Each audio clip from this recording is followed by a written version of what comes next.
Rep. Boyle, this big, ugly bill is so wrong. It's fiscally irresponsible and morally wrong. Is there anything, can you name 3 things in this bill that are positive?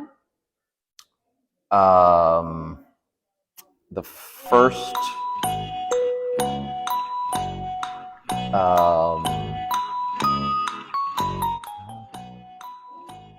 Me either.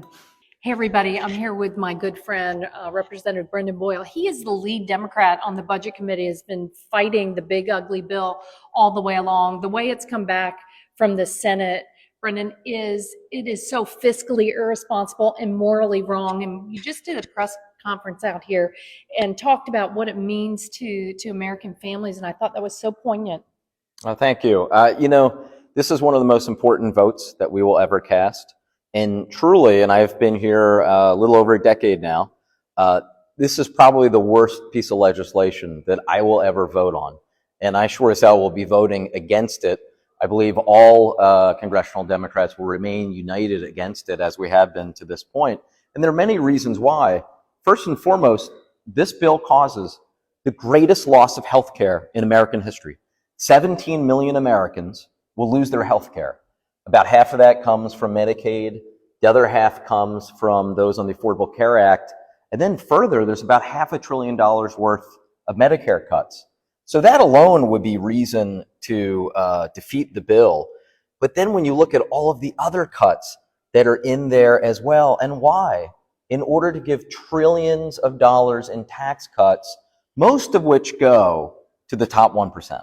Right, so you said if you're in the billionaire class, you do very well.